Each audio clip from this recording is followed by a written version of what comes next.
একজন সাহাবী তিনি কালো ছিলেন হযরত বেলালের মতো, যার নাম ছিল হযরত সাদ সালামি রাদিয়াল্লাহু তাআলা আনহু। এই সাদ সালামি রাদিয়াল্লাহু তাআলা আনহু তিনি একটা জমির উপরে বসে চোখের পানি ফেলে ফেলে কান্না করছেন। নবীজি আবার সেই রাস্তা দিয়ে তিনি হেঁটে যাচ্ছিলেন। নবীজি সাল্লাল্লাহু আলাইহি ওয়াসাল্লাম পিছন দিক থেকে গিয়ে এই সাহাবীর চোখ চিপে ধরেছে। নবীজি এবার কণ্ঠ একটু চেঞ্জ করে বলছেন, বলো কে আমি? সাহাবী কিছুই বললেন না। নবীজি যখন বুঝতে পারলেন না ও আমাকে চিনতে পারে নাই, তখন নবীজি চোখ থেকে নবীজি হাতটা সরালেন। হাতটা সরানো মাত্রই নবীজি দেখতে পেলেন তার চোখের সঙ্গে পানি যেটা রাসূলের হাতের সঙ্গে লেগে গেছে। এই সাহাবীর চোখের পানি রাসূল সহ্য করতে না পেরে বললেন, আমার দিকে তাকাও। তাকালেন, নবীজিকে দেখে তিনি বলছেন, ইয়া রাসূলুল্লাহ, আপনি আমার চোখটা ধরেছেন, আমি বুঝতে পারি নাই। নবীজি বললেন, সাদের কি হয়েছে বলো। হযরতে সাদ সালাবি রাদিয়াল্লাহু তাআলা আনহু ডেকে বলছেন, হে রাসূল, শুনেন আপনি কেন কান্না করছে, আপনি একটু শুনেন। ইয়া রাসূলুল্লাহ, ইয়া হাবিবাল্লাহ, আমি তো যুবক হয়ে গেছি, আমার মনটা বড় চায় আমি বিবাহ করব, কিন্তু আল্লাহ পাক এমন কালো বানিয়েছেন, জনমের কালো, কেউ আমার সঙ্গে মেয়ে দিতে চায় না। এটাও বিষয় নয়, আমার থাকার মতো তো কোনো জায়গা নাই, আমার পরনের কোনো কাপড় নাই। ইয়া রাসূলুল্লাহ, ইয়া হাবিবাল্লাহ, অতএব আমি কি করে বিয়ে করব, কেউ মেয়ে দিতে চায় না। আল্লাহর নবীজি বললেন, শোনো, আমি দায়িত্বটা নিয়ে নিলাম, মন খারাপের কিছু নাই, টেনশনের কোনো কিছুই না, আমি রাসূল তোমার দায়িত্বটা নিয়ে নিলাম। আল্লাহর নবী দায়িত্ব নেওয়া মাত্র এই নবীজিকে এবার নবীজি বলছেন, হে আমার সাদ, বলো তোমার কোনো পছন্দ আছে নাকি? হযরতে সাদ সালামি চিন্তা করলেন, যেহেতু রাসূল দায়িত্ব নিয়ে নিয়েছেন, অতএব যেহেতু কালো গরিব আর কালো মেয়েছে কি হবে, বরঞ্চ রাসূল যেহেতু দায়িত্ব নিয়েছেন 100% তিনি এটাকে পরিণত করবেন, বাস্তবে রূপ দিবেন। অতএব একটু সুন্দরী বলি রাসূলকে ডেকে বলছেন, হে রাসূল, আরবের ভিতরে সবচেয়ে সুন্দর যে মেয়েটা, মদিনার ভিতরে সবচেয়ে সুন্দর যে মেয়েটা, হুরে মদিনা যার খেতাব, এই মেয়েটাকে আমি বিয়ে করতে চাই। রাসূল মনে মনে বলছেন, তোমারে অভয় দিছি বলে তুমি এখন যা মন চাই তাই নাকি? আমার ভাইরা, মন তো সবার চেয়ে সুন্দরী মেয়ে বিয়ে করতে নাকি কালো মেয়ে চায়? যদিও কালো মানুষ, কিন্তু মন চাচ্ছে যে সুন্দরী মেয়ের বিয়ে করতে। রাসূল বললেন, ঠিক আছে যাও, তার বাবা তো আমার সাহাবী, যাও তার কাছে গিয়ে আমার প্রস্তাবটা দিয়ে দিবা। এবার সাদ সালামি বলে, রাসূলুল্লাহ, আমি যদি প্রস্তাব নিয়ে যাই, আমাকে দেখা মাত্রই, প্রস্তাব দেওয়া মাত্রই ওই মিংরে বাবা না জানি আমারে লাঠি দিয়ে তাড়ায়া ধরে নাকি।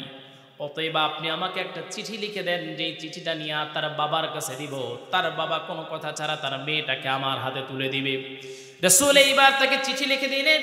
সেই চিঠি নিয়ে সাদ মদিনার সেই সাহাবীর কাছে দৌড়াতে লাগলেন। সাহাবীর কাছে তিনি গেলেন, গিয়ে ডেকে বলছেন, ও মেয়েরে বাবা, নাও, রাসূল তোমার কাছে আমার বিয়ের প্রস্তাব পাঠাইছেন, যেরকম সুবহানাল্লাহ। এইবার এই লোকটা যখন তিনি চিঠিখানা দেখলেন রাসূল তার মেয়ের জন্যই কালো মানুষটাকে পাত্র হিসেবে রাসূল প্রস্তাব দিয়েছেন। তিনি রাগান্বিত হয়ে গেলেন যে রাসূলের কাণ্ডজ্ঞান নাই, আমার মেয়েটা হলো মদিনার সবচেয়ে সুন্দরী, আর এর দিকে তাকালে তো দ্বিতীয়বার তাকারও ইচ্ছা হয় না। এইবার যখন লোকটা রেগে গেছে, তিনি ডেকে বলছেন, রাসূল প্রস্তাব দিয়েছেন, আমি অমান্য করতে পারি না, কিন্তু আমার মেয়ে যদি রাজি না থাকে তাহলে কিছুই করতে পারবো না। এই কথা বলে যখন তিনি একটু মনটা খারাপ করে আছেন, সাদ সালামি চিন্তা করলেন এই লোকটার তো অবস্থা ভালো না জানি কখন রেগে আমার পিটানো শুরু করে। তিনি মারছেন দৌড়। এইবার মেয়ের বাবা চিন্তা করলেন কি করা যায়, তিনি টেনশনের মধ্যে আছেন। হঠাৎ করে মেয়েটা আসলেন, আর ডেকে বলছেন, বাবা, কে আসছিলেন আপনার কাছে, কি এমন চিঠি লিখে আপনার কাছে কাকে পাঠালেন? মেয়ের বাবা এবার ডেকে বলছে, মা রে শোনো, রাসূল প্রস্তাব পাঠিয়েছেন তোমার জন্য, একটা কালো ছেলে রাসূল তোমার জন্য প্রস্তাব পাঠিয়েছেন। সেই ছেলেটা এসেছিল, এই চিঠি দিয়ে গেল। মেয়েটাকে এবার ডেকে বলছে, মা, আমি কোনো কিছুই বলতে পারছি না, রাসূলকে আমি না করব সেটাও সম্ভব নয়, কিন্তু একটা জায়গা আছে, সেটা হলো তুমি যদি বলো আমি বিয়ে করতে চাই না তাহলে কোনো সমস্যা নাই। কিন্তু এইবার মেয়েটা ডেকে বলছে, বাবা, এই দুনিয়ার সুন্দর যদি দিয়ে কি হবে, সুন্দর যদি কি হবে, আমার জন্য আমার রাসূল প্রস্তাব পাঠিয়েছেন, এটার চেয়ে বড় পাওয়া আমার জন্য আর কিছু হতে পারে না। কত মেয়েই তো মদিনায় ছিল, কত মেয়েই তো ছিল, তার কাছে রাসূল পাঠালেন না, আমাকে রাসূল মনে করেছেন, স্মরণ করেছেন। অতএব বাবা, এই দুনিয়ার সৌন্দর্য নয়, আমি এই ব্যক্তিটার সঙ্গে, আমি আমার রাসূলের পছন্দ করা পাত্রের সঙ্গে আল্লাহর জান্নাত পেতে চাই।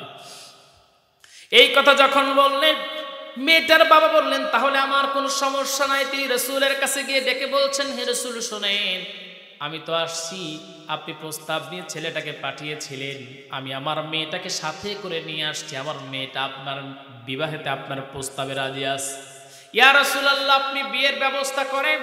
নবীজি বললেন, সাদ রে, তোর কপাল খুলে গেছে, যা, বিবাহের জন্য বাজার করতে হবে, দিনমোহর দিতে হবে, টাকা পয়সার প্রয়োজন। হযরতে সাদ সালামি বলে, ইয়া রাসূলুল্লাহ, টাকা পাবো কোথায়?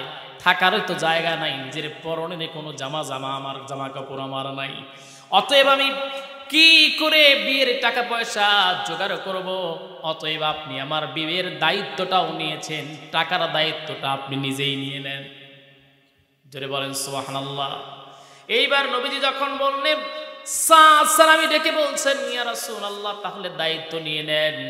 নবীজি এবার বললেন, যাও, তুমি আমার একজন সাহাবী আছে, আমার মেয়ের জামাই, যার নাম হলো জিন্নুরাইন, উসমান জিন্নুরাইন, তার কাছে চলে যাও।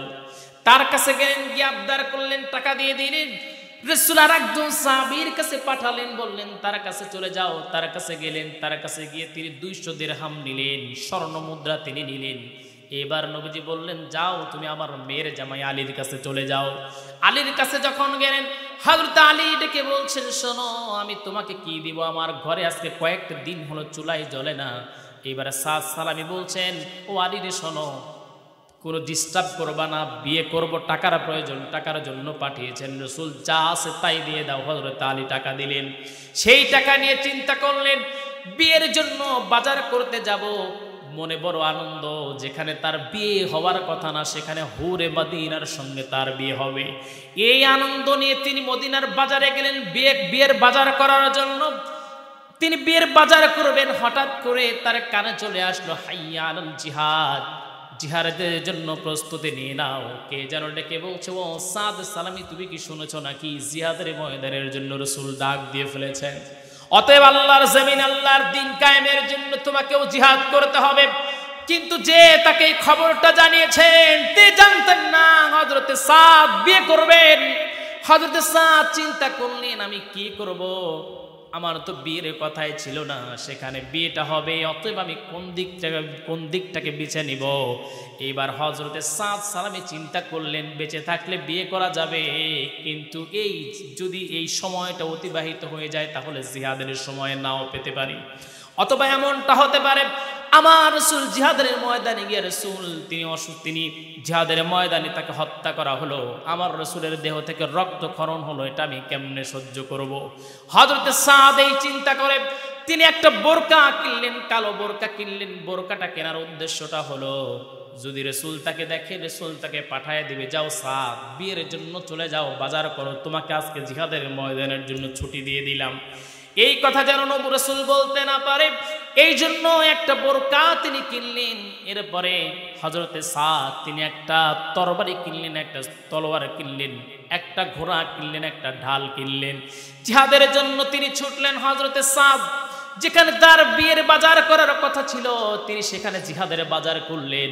তিনি রওনা দিয়ে দিলেন জিহাদের ময়দানে।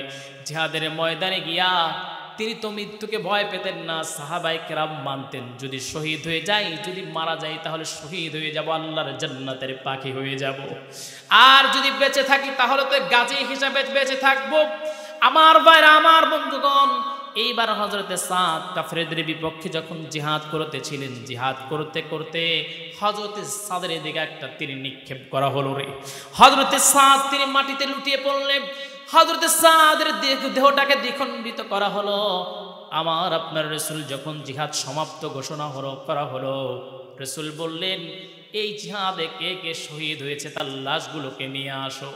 লাশগুলো নিয়ে আসা হলো। রাসূল দেখতে পারলেন তার ভিতরে রাসূলের প্রিয় যেই সাহাবী যিনি বিয়ের জন্য কান্না করতেছিলেন, হযরতে সাদও সেই জায়গায় আছে, মাটিতে লুটিয়ে পড়ে আছে।